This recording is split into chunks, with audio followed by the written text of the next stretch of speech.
Yeah. Good evening. Well, we'll be soon. It'll be dark by the time this is over. So, like Sandra said, I am with USCIS and the Office of Citizenship and the Division of Citizenship Education and Training. And this is a particularly happy time for me. As you probably have heard brief mentions in the news, there are lots of things going on with immigration. So we're going to be very, very busy. And this is the perfect panel for me to moderate because it's on immigrant skills. And the division that I lead, we go around the country and we train teachers and develop materials in order to try and bring up the skills of the immigrants around the country, reading, writing, listening, and speaking. So on our panel today, we have Michael Fix, and he's the CEO of the Migration Policy Institute, and Jeanne Batalova, she's the Senior Policy Analyst at the Migration Policy Institute. And we also, and their paper is going to be, what does PIAAC tell us about the skills and competencies of immigrant adults in the United States? Perfect. And then, you could die, it's like butter. And then we have William Smith, and he's a doctoral candidate in education theory and policy and comparative international education at Penn State. And then we have our discussant at the end, and she is Surabhi Jain. She's the Associate Director of Workplace Development at the National Council of Raza.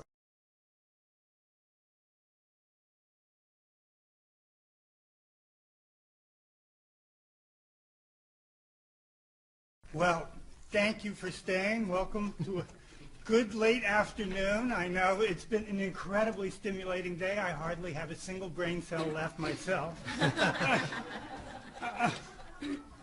Yeah, my name is Michael Fix, and I'm the president of the Migration Policy Institute, and I'm used to standing up here and talking about why we should consider providing legal status to 5 million unauthorized immigrants in the United States, which is a slightly less sophisticated conversation than we're going to have right now.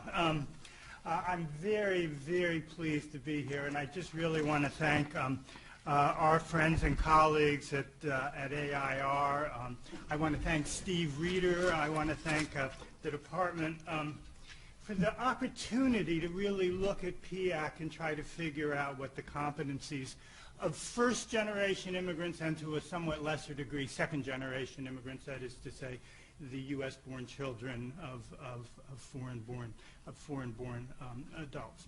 I want to thank you for this package that you put together for us, for the training, for the access to the data, and I really want to thank you for the 18 pages of penetrating and difficult to respond to comments that we got on a 30-page paper.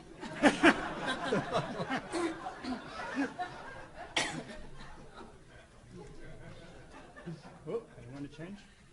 All right, so what we're going to do is we're going to say a few words about the imperatives for the study, our research questions, our findings, and as we were bidden to do, their implications for future research and for public policy.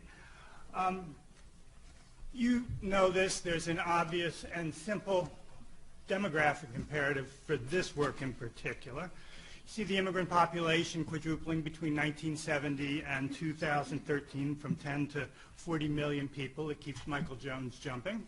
1 in 8 U.S. residents is an immigrant, but immigrants are, as you know, overrepresented in the labor force. They're 1 in 6 workers in the U.S. labor force. This presence is reflected in the PIAAC sample. About 15% of the sample from 15 to 65 is foreign-born, and about 9% of the sample is second-generation U.S.-born adults with 1 or more immigrant parents. From a policy perspective, we assume that virtually all net growth in workers will come from immigrant populations who will be the workers who are walking through the door to a new and perhaps reviving economy as older workers, like the speaker here, retires. Now, another imperative for the work, and this is also something of a finding, lies in the fact that immigrants have been so widely reported to be overrepresented among adults with low skills in the PIAAC. So while they're 15% of the PIAAC sample, they're 33% of adults with low English literacy, and they're 24% of adults in the sample with low numeracy. And here I should do a little definitional work. When we talk about the PIAAC results, we are of course talking about English language literacy and numeracy in English. By low proficiency, I hardly need to tell you guys this, we refer to those who are taking the test who scored below level 2 and thus below 225 out of a potential 500 points. We consider the highly proficient to be those scoring at levels 3 or higher and above 276 points on literacy and numeracy. And by immigrants, we mean individuals born abroad, and by the second generation, I mean U.S.-born adults with one or more foreign-born parents. All right, that should be the end of the worst part. Keep going. So we started with a number of research questions with what is admittedly an essentially descriptive study of the first generation and to a lesser degree of the second generation. We'll be pursuing the second generation in more depth later on. These research questions that I'm going to run through lie at the intersection, and why they're so interesting to us, they lie at the intersection of the immigrant integration, labor force, education, and immigration selection literatures. So really it's a great opportunity for us. And they include how do the skills of immigrants and natives compare? How do immigrant skills vary across generations from the first to the 1.5, that is to say immigrants who came before they were 13, to the second generation?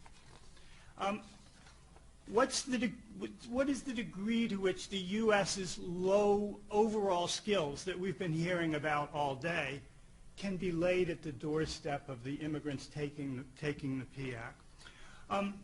How do immigrant skills vary by place of education, and by extension, to what extent do they explain the underemployment that Jeanne and I see and that we study among highly educated immigrants, particularly those who've been educated abroad? And how do respondents' tested skills, this nice thing, these direct tests of literacy, numeracy, and if you will, computer skills, correlate to self-reported spoken language proficiency? This is a very important question as we try to think about English language learners and what the right practices and programs for them might be. And how do immigrant skills relate to their labor market access, whether they get jobs, and to their incomes, and how do those compare in turn to natives? And finally, we asked, and we'll answer if you want to ask us, about how representative the immigrant sample in the PIAAC seems when we compare it to larger immigrant samples in the ACS or in the CPS. All right, so now to a few findings. And this slide tells our main, and I would argue, somewhat distressing story. When compared to the reasonably lackluster scores of the U.S. born in total, immigrants basically fared worse. The average literacy, if you see in the box on the right, the average literacy and numeracy scores, we see a 35-point gap between immigrants and natives for English literacy, and we see a somewhat narrower 24-point gap for numeracy. If you look to the bars and to proficiency levels, what you see is that only 28% of the foreign-born can be considered to be proficient in literacy and 24% in numeracy. If we look to problem solving in a technology-rich environment, poster I have learned, here again what we see is a 24-point gap, but we also see that a very small share of both the U.S. born and the immigrant populations are proficient. So I'll just end my part of this presentation with the answer to a question that Jeanne and I were asking ourselves about midway through developing this paper, and that is, to what extent are low overall U.S. scores to the PIAAC ascribable to immigrants? And our undramatic but quite politically relevant answer is not too much. If we remove the foreign-born from the national average, what we see is a simple 5-point decline in literacy from 275 to 270. But as you'll hear in Jeanne's presentation, gaps between the first generation and the second generation natives, these gaps between immigrants, the first generation immigrants and natives, essentially disappear when we look at the changes by the second generation, because the second generation, as you'll see, second generation adults have the same level of results as US-born adults. So in some ways, the deep interesting theme, the deep political theme is to some extent an intergenerational progress. So with that, let me turn the computer over to my more capable colleague, Jeanne Batalova, and we'll see if I am indeed more capable. Thank you, Mike. Thank you, Michael, and I'm really delighted to be here to present our results. And the first one is that skills vary greatly by race and ethnicity and/or immigrant status. So I would like to highlight 3 findings on this chart. Number 1 is that regardless of nativity, whites and Asians outscore their Black and Hispanic counterparts. Number 2, proficiency levels of white immigrants are essentially the same as their native-born counterparts, and the same story holds for Black immigrant and natives. However, if we look at the Hispanics and Asians, nativity matters. Native-born adults were substantially less likely to score at low-skilled levels than their immigrant counterparts. So let's see if this works. Yay! Okay, so 62% of foreign-born Hispanics scored below level 2, which is below basic, and that share drops significantly to 24% when we look at the Hispanic natives. And as Michael mentioned, we see that as a sign of intergenerational progress, to which I'll get back to a bit later. All right. So let's take a look at the difference in proficiency levels by age and immigrant status. And we already heard earlier that there isn't much difference between very young, kind of the entering into the labor market cohort population and the soon-to-retire population. And we do see that indeed the percentage of adults who scored proficient on English literacy among the 16 to 26 is very similar to the 55 to 65 group for the natives. However, that there is a significant gap between the younger and the older groups among immigrants, which suggests some improvement in the skills of the labor force replacement population among immigrants, although I do have to point out that that the share of 30% is significantly lower than for the similar natives. So since the PIAAC assessment is essentially a test in English literacy and numeracy, one might predict that recently arriving immigrants will have lower skills in English than those who lived in the country for a while, because they would have greater exposure to English. And let me bust this myth or this assumption with our finding of no finding, that the averages across all periods of arrivals were pretty much the same. They're no statistically different. And there are possibly a lot of reasons, but one possible explanation that we looked at is the higher share of advanced degree college graduates among the later arriving immigrants. So we have 24% among those who arrived since 2007, compared to half that share in the earlier arriving groups. So of course 2007 and later coincided with the Great Recession and the post-recession recovery. So the factors such as tighter U.S. labor market, a corresponding decline in the flow of unauthorized migration, likely contributed to the rise in human capital of post-recession migration flows to the United States, and perhaps that can explain this lack of funding. As a number of presenters before me demonstrated already, is that there is education and competencies are strongly correlated, and we find that the differences across education are statistically significant for both immigrant and native adults. I would like to draw your attention to three findings here. Well, number one is that regardless of nativity, adults with the so-called middle range educational attainments, so between high school degree and associate degree, are not reaching proficiency on average. So their scores are below the proficient cut score. Number two, there is a large gap between immigrants and natives across all levels of education. 5 minutes.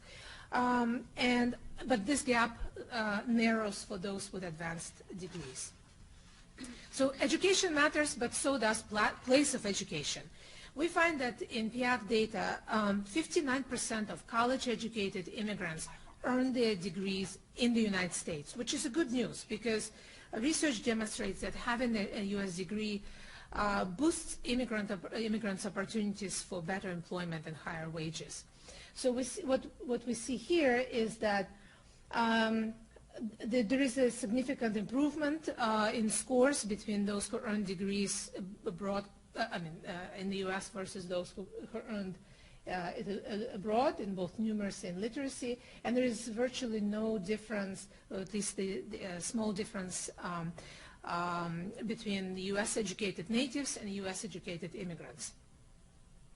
So quickly on the second generation story,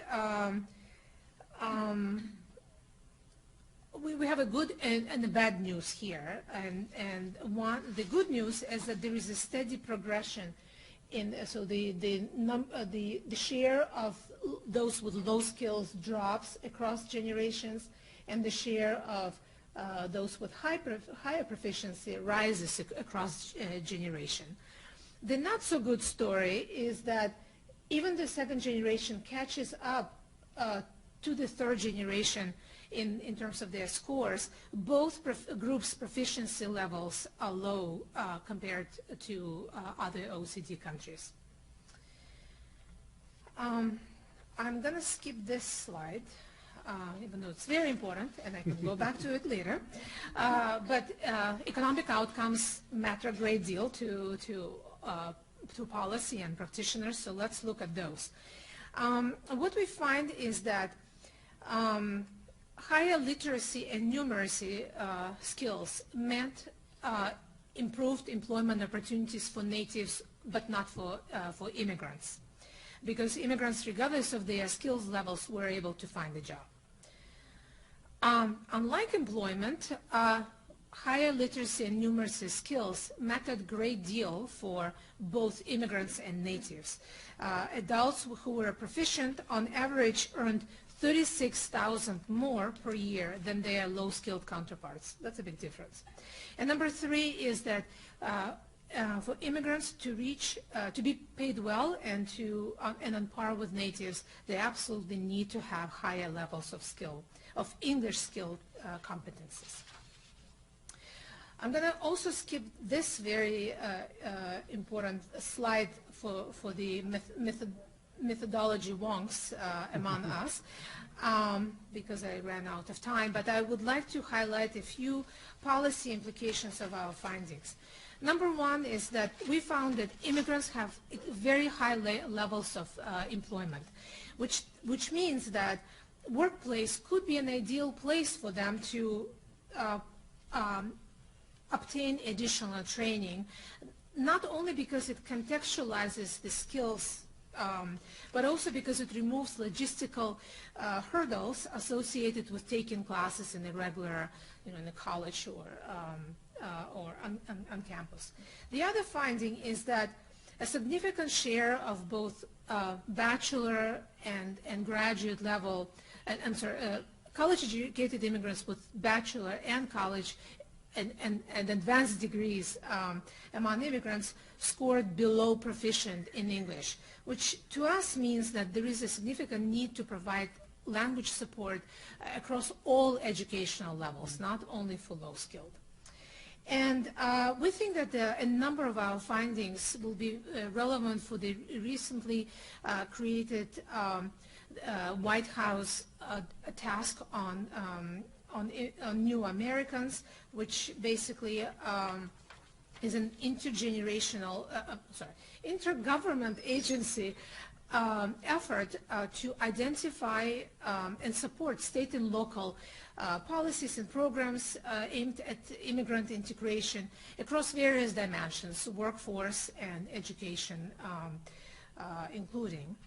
And the last finding, the last policy implication I'd like to highlight is that I didn't cover that in my presentation, but one of the things we looked at is how in research and policy we define limited English proficient population. It's defined as those who speak English less than very well.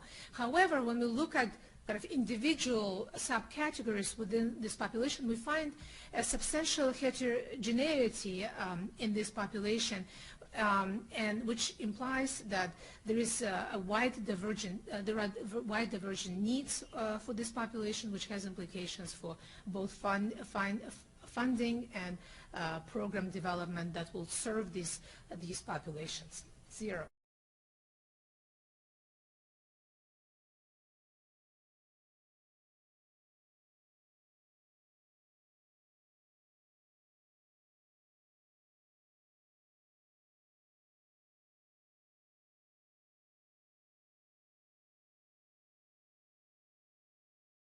First, I want to thank the last presentation because I think my presentation will really dovetail nicely on a good, rich description of what was happening and what is happening with immigrants in the U.S. I also want to thank AIR and NCS as well as the OECD. I was able to get specific wage information from the OECD through a Thomas J. Alexander Fellowship. And lastly, I want to apologize. Frank unfortunately couldn't make it here, but he also wants to thank those institutions and was unfortunately not able to make it. Okay. We looked at education and the wage gaps comparatively with the United States and Canada.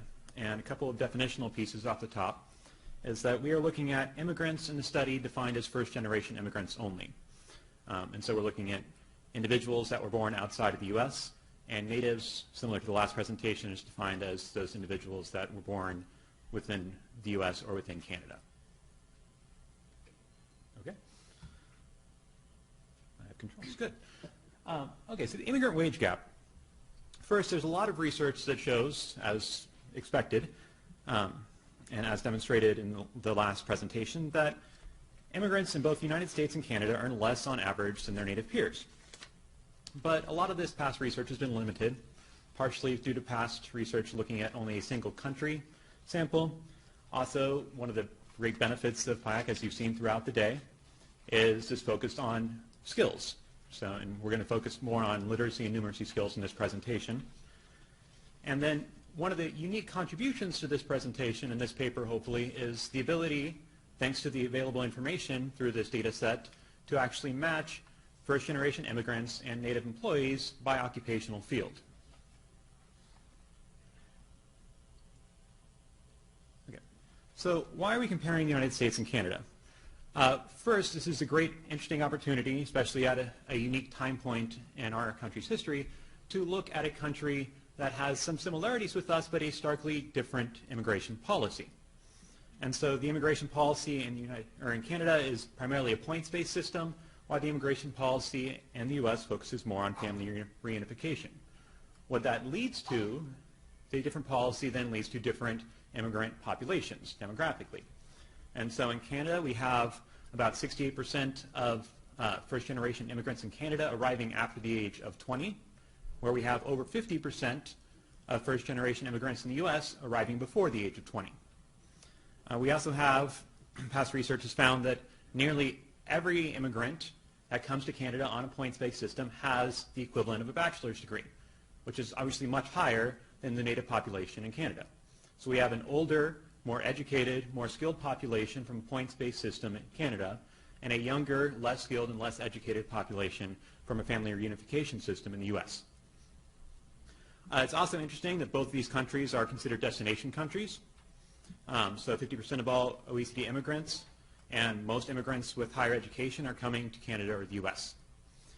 And because of the similarities, especially in their education system, this presents an opportunity to have a strategic contrast between these two cases, where because we have the similarities in the education system, we're able to look at potential outcomes of that education system and make a better, more clear distinction that it's the outcome of the education system, that it's the policy environment and not differences in the education system, for instance, comparing the U.S. to Germany, where it has much different levels of tracking involved.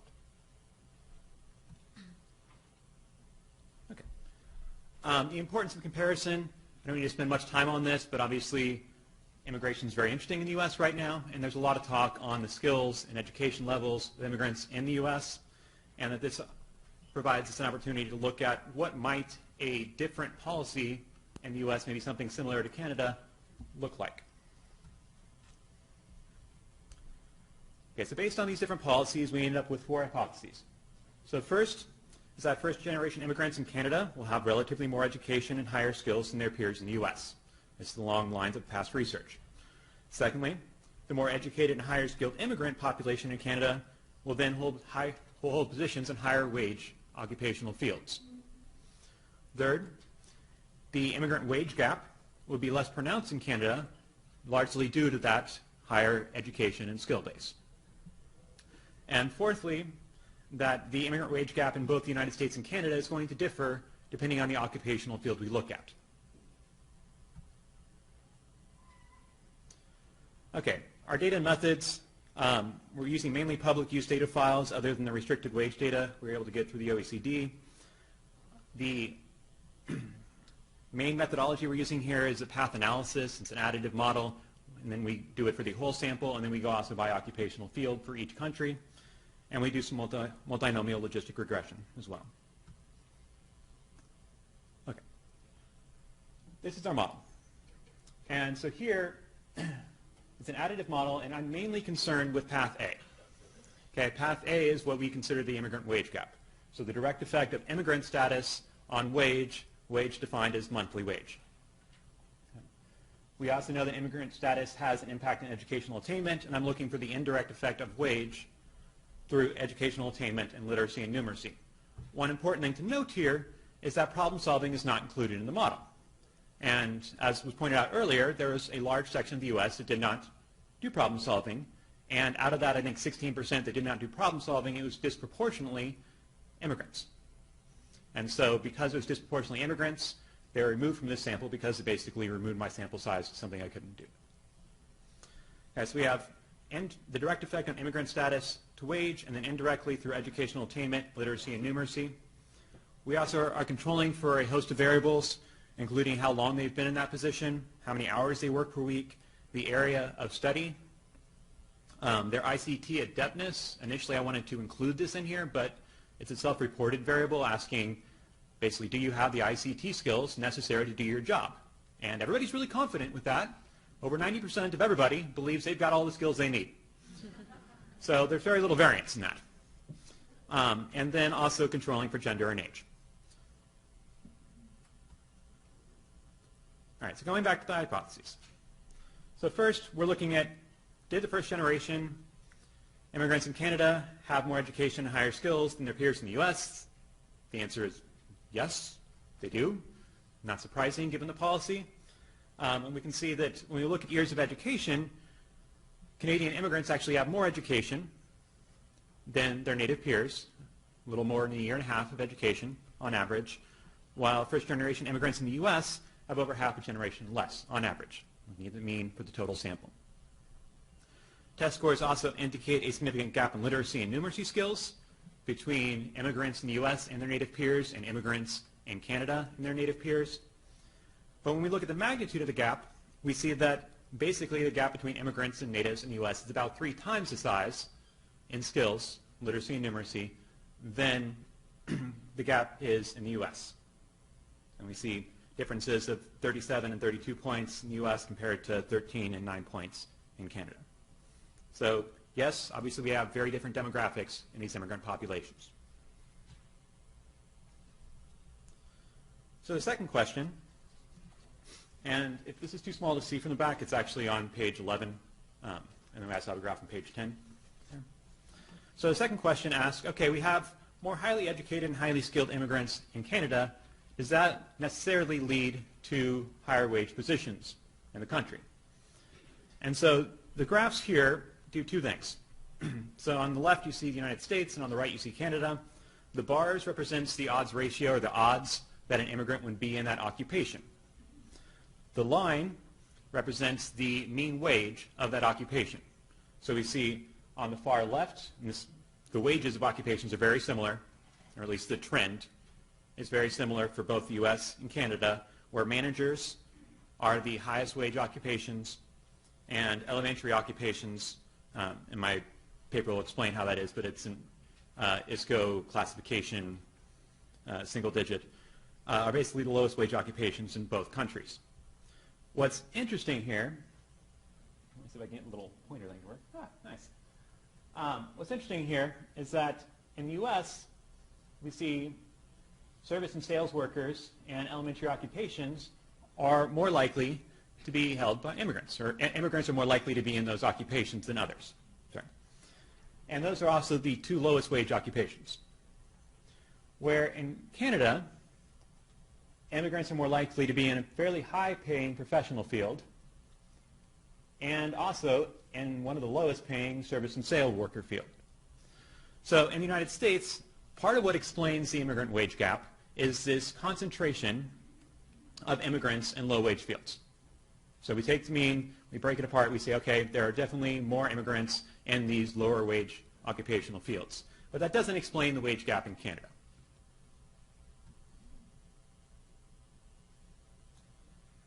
Okay. So hypothesis 3, really simple, is, okay, the immigrant wage gap will be less pronounced in Canada relative to the U.S. And when we look at basically a descriptive difference, we see that that's true. So overall, the difference monthly between first-generation immigrants and natives in the U.S. is about $282, and in Canada that difference is $233. But when I start looking at this through a path model, and I go just to the final model because you don't want to see all of them, and this is the U.S., and interesting here, we have this positive association between immigrant status and wage. Okay? And it's marginally significant at the 0.10 level, suggesting that after we control for education, literacy, numeracy, and all of our control variables, there's an immigrant advantage in the United States. So immigrants that have the same education, same literacy and numeracy, same age and gender, are going to make more on average than their native peers in the U.S. In Canada, much different story. In Canada, after we control for all that, we still have a very large immigrant wage gap. And we can see that, just as we've seen in the past, education is a strong predictor of wage, and literacy and numeracy are somewhat a strong predictor of wage as well, with education predicting literacy and numeracy. Okay. So after controlling for all these host of variables, the mean wage in Canada for immigrants is significantly less than mean wage for natives in Canada, but in the U.S. we see an immigrant wage advantage. Okay. So our fourth hypothesis, and this is the other one that's on page 10 if you want to follow along, it says, okay, well, let's take that same model, so this final model here, and let's run it for each occupational field. So we know that the immigrant wage gap in Canada is not the result of a clustering of immigrants in Canada in low-income fields. And we know that it persists regardless of education, skills, gender, age, area of study, how many hours they work. So let's look at it by occupational field. Okay, so here these are basically standard regression coefficients Above 0 is an immigrant advantage. Below 0 is an immigrant wage gap. The red is the United States, and the green or bluish looking thing is Canada. So on the far left was the models we just looked at, with the United States having a slight immigrant wage advantage and Canada maintaining an immigrant wage gap. And we can see that in Canada, basically every occupational field outside of professionals, we have an immigrant wage gap. After controlling for occupation now, along with education, skills, age, gender, and a host of other occupational variables. In the United States, we can see our wage advantage overall, along with a strong and significant wage advantage in plant and machine operators, where immigrants, once you match them on occupation and wage and skills, they're making substantially more. And although it looks like there are some wage gaps here because of the small sample size, none of those are significant. So we have significant, persistent wage gaps in Canada, and we have somewhat marginal wage advantages in the United States. Now, this is something to try to explain, okay, so why do we have this persistent wage gap in Canada?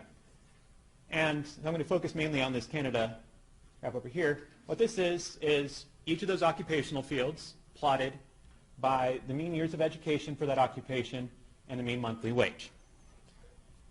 This is a low-wage occupation in Canada on this side. And we can see the difference between mean years of education for a low-wage occupation for immigrants in Canada and mean years of education for a high-wage occupation immigrants in Canada. It's not a huge difference. Okay? So this flat line, or really lack of a correlation here, suggests that regardless of their education, immigrants in Canada can be an elementary occupation, they can be in sales, they can be professionals. Education really has very little impact on what occupation they go into. Okay. For natives in Canada, we see more of a positive slope, suggesting a relationship between years of education and the mean wage of that occupation. And for the United States, this is immigrants, meaning education is really important for immigrants in the United States. And even for natives, it's still much more important than this somewhat flat line for immigrants in Canada. So part of this could be a lack of return on education for immigrants in Canada. Okay, major findings and implications. So first, obviously part of this is due to differences in immigration policies, right? So we have immigration policies that are designed to bring in significantly different immigrant populations, and for the most part, that's what they're doing. The other major finding is after we control for all of this stuff, education, numeracy, literacy, and a host of other demographic and work-related variables, we still have a very strong immigrant wage gap in Canada in all occupations. And that goes from about $223 a month to $601 a month. And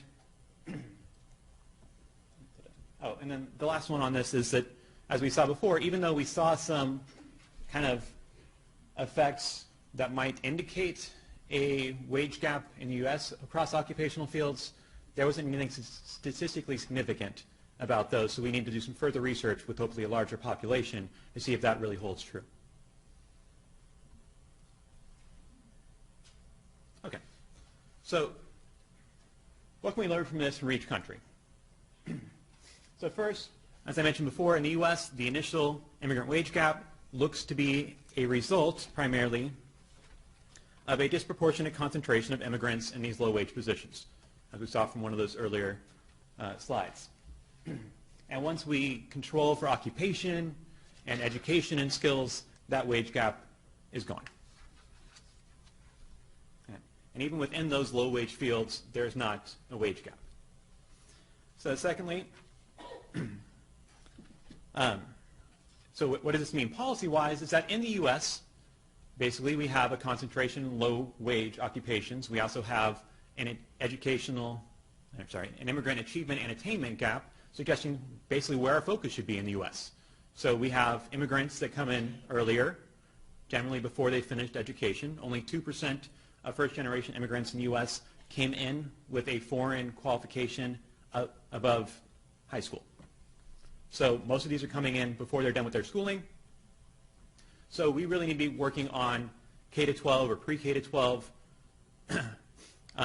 outreach that is going to help with persistence and going to help us reduce the achievement and attainment gap in education in the U.S.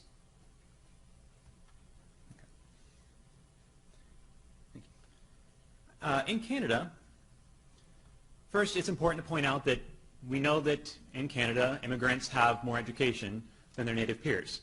But it's important to point out that it's not because of education, once I control for it and basically eliminate their benefit from education, that creates the gap. No. And once we control for education, it doesn't expose the immigrant wage gap, but it actually expands it. So it's there regardless of education. So what we would think is causing this immigrant wage gap, based on our results here, is a combination of three things. So first, underemployment. As we saw, basically individuals with high levels of education working in very low wage jobs. Second, a lack of return on their education.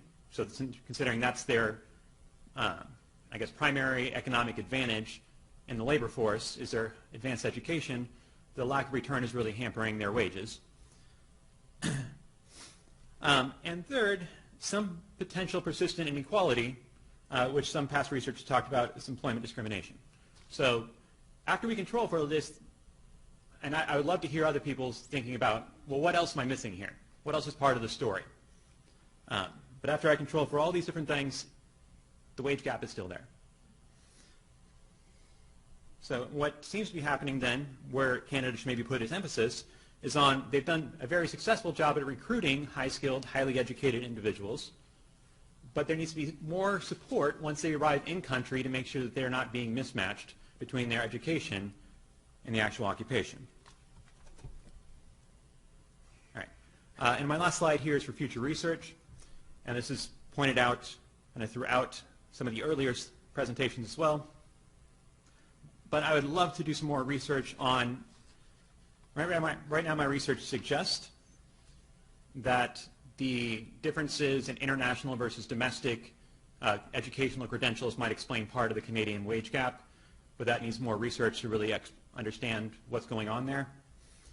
We could also do some more statistical stuff to try to match populations and then see perhaps would the same educated and skilled immigrants or skilled levels that immigrants in Canada have play out well in the U.S. That's just more of a statistical fun time for me. And then we could also potentially do more in-depth within occupational field investigations. So elementary occupations, managers, these are very broad fields. And I could do that with Canada, but to try to maintain a comparative perspective, considering the small sample size of the U.S., I wasn't able to do that. But that's something we can do in the future. And then also, that's been suggested before, is restricting the sample to those outside of typical school age. So my sample here is from 16 to 65. If we remove 16 to 23, it would provide people that are more likely to be outside of school, but it also reduces, it basically eliminates 90% of my first-generation immigrants in the U.S., making my, basically, analysis impossible. So that's something in the future that we can deal with, hopefully, once again, with a larger sample size. And that is it. So thank you very much.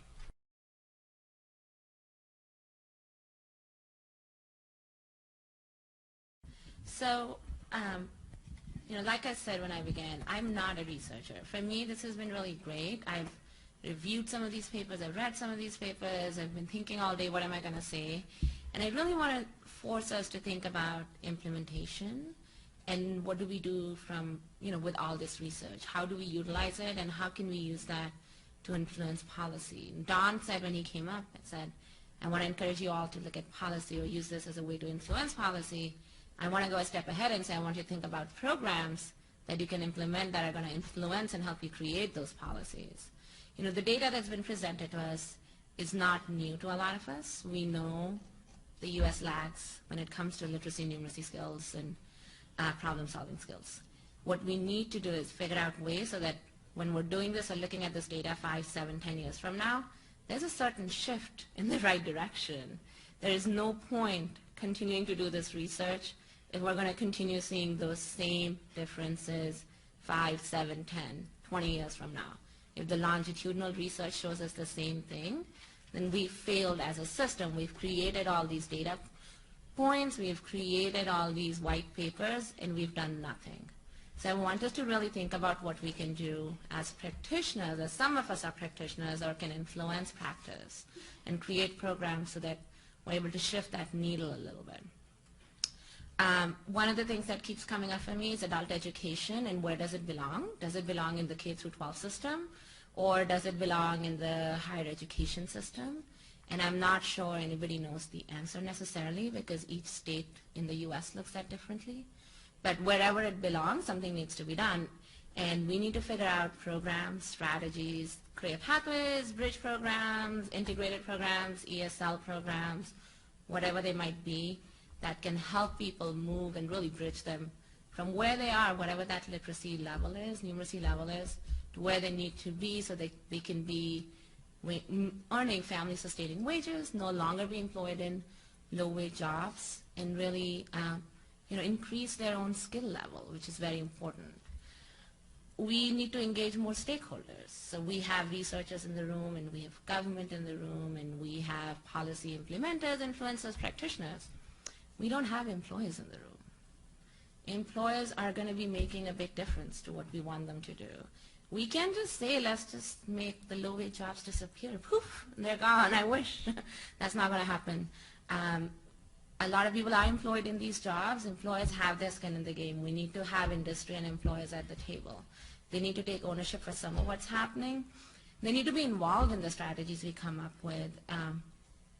You guys mentioned public-private partnership. What does that look like? How can industry be employed, whether that's apprenticeship, whether that's on-the-job training, whether that's transitional jobs? What does that look like? And especially for immigrants, that's really important. A lot of immigrants need to earn money to keep families together, to sustain their families. So on-the-job training and transitional jobs, apprenticeship are very important for them so they can continue growing. I also didn't hear a lot about community-based organizations and the role they play. A lot of immigrants are not going to community colleges and universities when they first come.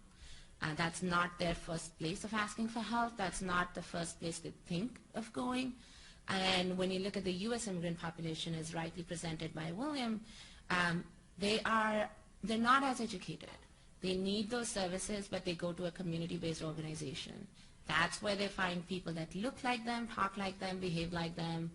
They're culturally and linguistically appropriate services.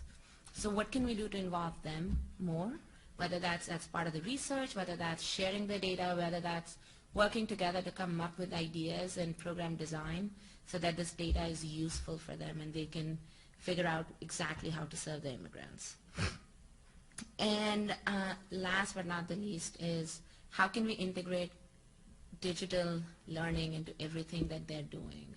Everybody has a cell phone. Most of us have smartphones and iPhones, and we're really happy using Facebook, and we're really happy using different apps, but we're not using our learning apps as much as we should be using.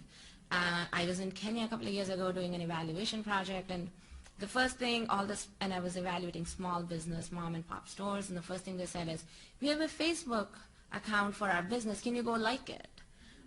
Can you say something about it? And that's really going to help us. Somebody from the U.S. is commenting on it, and I have nothing to comment about a lady who has a printing machine and she's just making copies or she's just printing stuff. I don't have comments on it, but there's such a culture about using Facebook for business. Why are we not using apps or smartphone for education? And if that's the tool that most immigrants have at their disposal, because they don't have tablets, they don't have computers. If it's going to be a cell phone, then why can't we develop low-tech resources for them to access easily? And the last point around policy is what does strategic investment in adult education look like? That's going to make sure there are meaningful programs for immigrants, especially with the executive order. We're going to have so many more individuals coming out. They're going to be eligible for services. They're going to want to have better jobs. They don't want to be in those minimum wage jobs or behind the scenes what is that going to look like, and how can we now make changes now so that, again, the ones that are coming out, the 5 million, are going to have better opportunities, but more so as their kids grow up. And we don't want to repeat this as they become young adults and we do this survey. So I just want to leave you with that thought. I'm going to keep my comments brief. I know we all want to get out. Just think about what we can do now, how we can use this data so that 10 years from now, this number is not the same or not in the same ballpark. We need to change. We need to move the needle. But we need to do something about it. The data is not going to do anything about it. We have to think about it practically. The data is just going to show us what we don't want to see, what we already know. So let's just think as we go back, even as researchers, who do we need to partner with? Who do we need to work with? So this is going to change. So we can make our research more meaningful and practical, except for just a bunch of white papers. And that's it.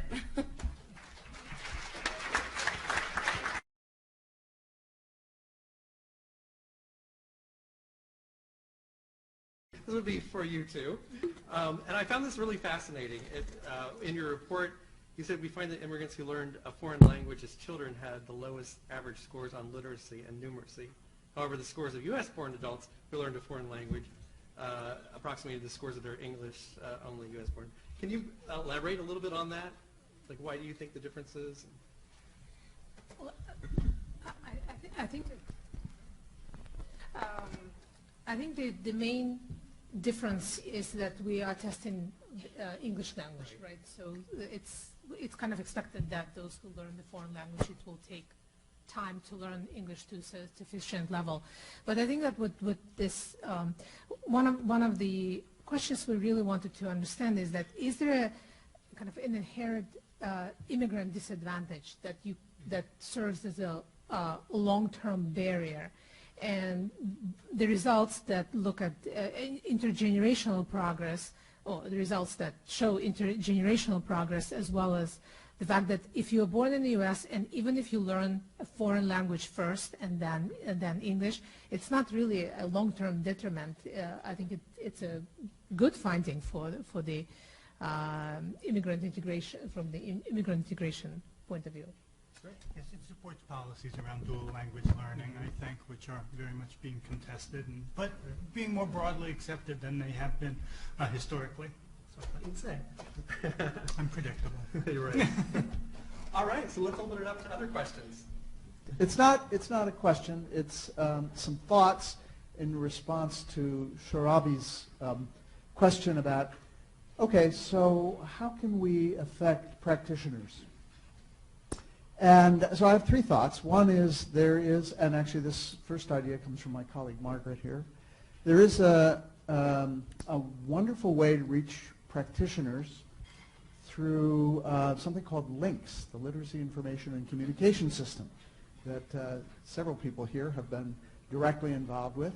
And there are several different communities of practice. One, for example, in health, that would be health literacy specifically. They would be very interested in some of the health findings from the PIAAC research.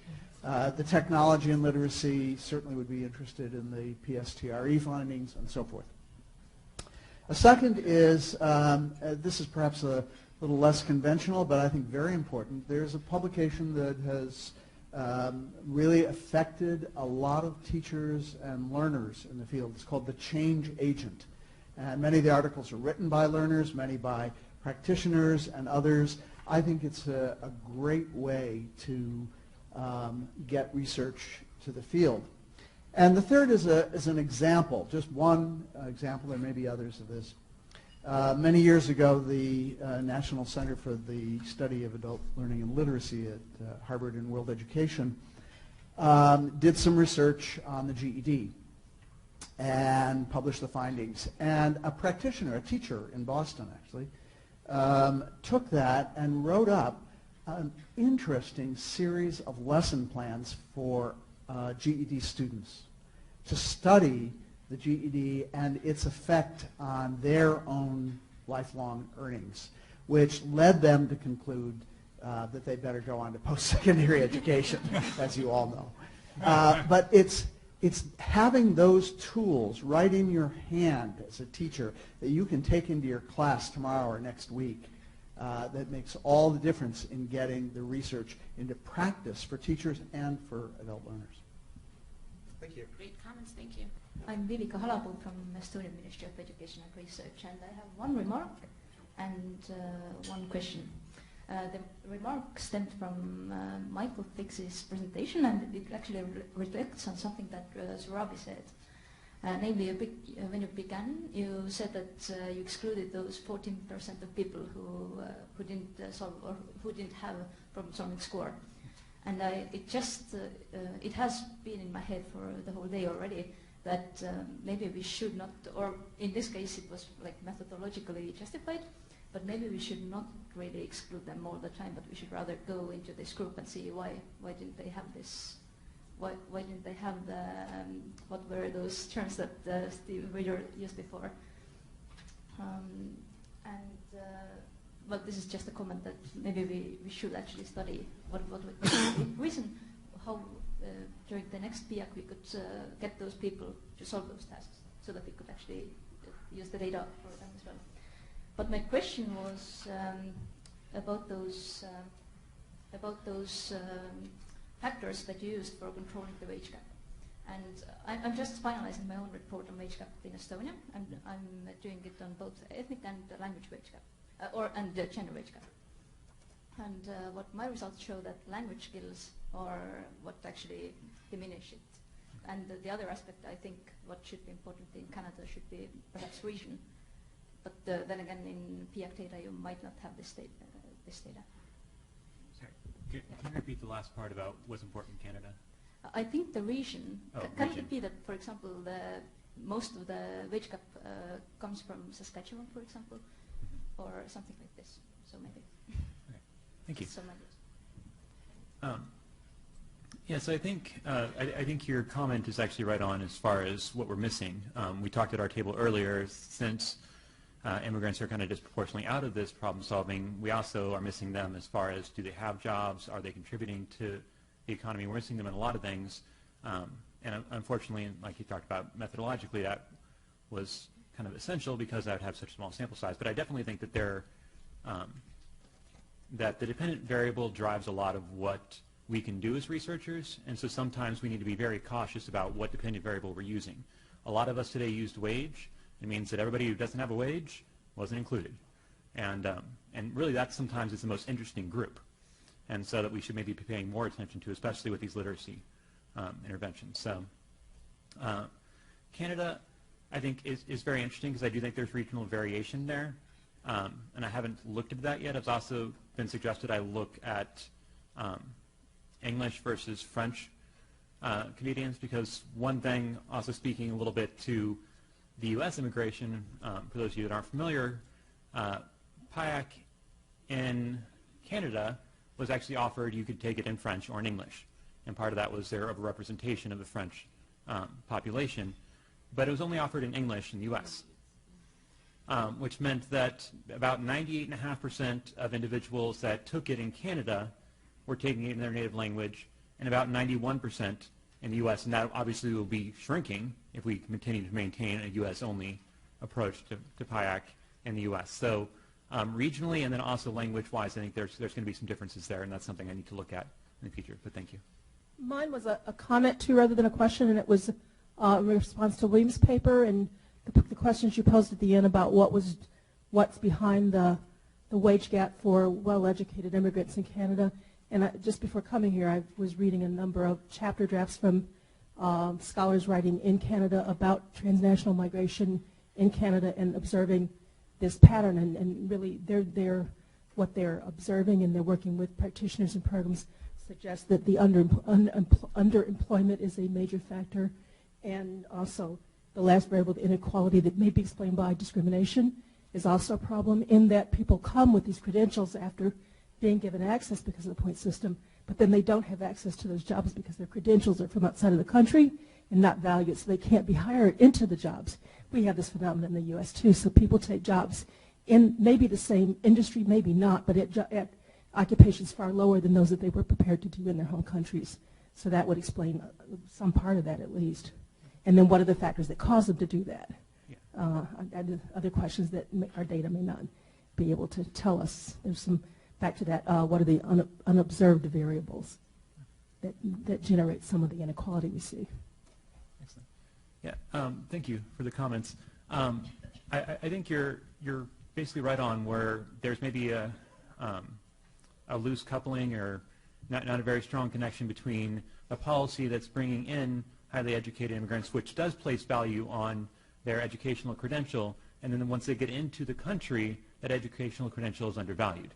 And so perhaps this means that we need to have better communication and relationships between what's going on at the policy level and what really, I was talked about before, we don't have any employers here. So the employers and the policymakers getting together and saying, hey, what does this credential really mean? And then supporting them once they get in country to make sure they're not underemployed. So thank you. Can I say a word? Can I say a word? Yeah, we've done some separate research on underemployment of immigrants who entered after they were 25 with a degree earned abroad. And what we find is that underemployment is highly concentrated by region. In other words, it's much higher for immigrants coming from Latin America, and it's much higher for immigrants coming from Africa than it is for immigrants coming from Asia and from Europe.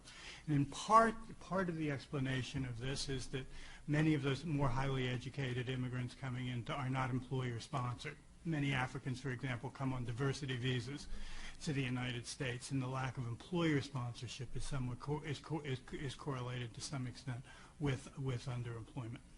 Kind of sitting back here in the wonk corner, so I'm with Jeff Carter and Steve Reeder. So I'm going to ask if you would be willing to talk a little bit about what you were going to say about the ACS data as opposed to the PIAAC data.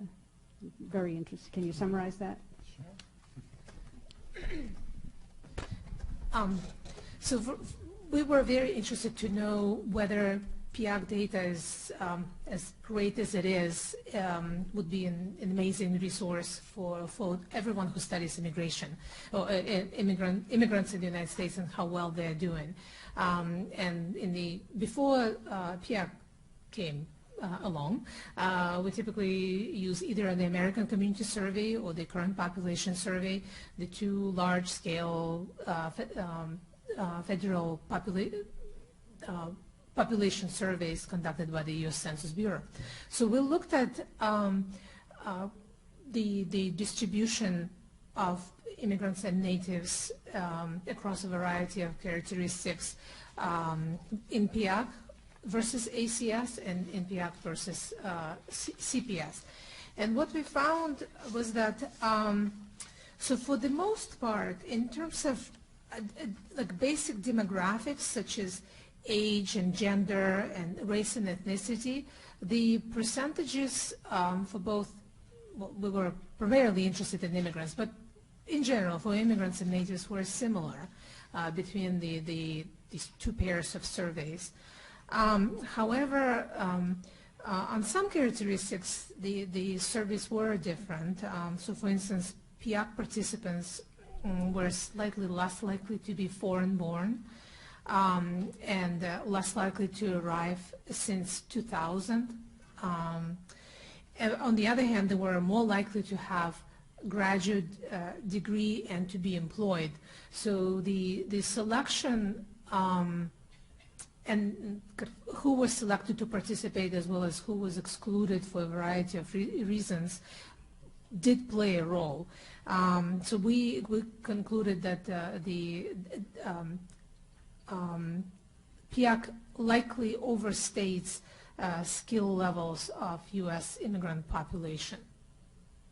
And that was okay because the skill gaps are so large in our findings that just makes the findings be more conservative. My question is about variation within immigrants. Are there any immigrant groups that are doing better than others? And the reason why I'm asking the question is, so far we've been talking about what you know, but maybe it's part of maybe the unknown explanatory factors is who you know, who knows you.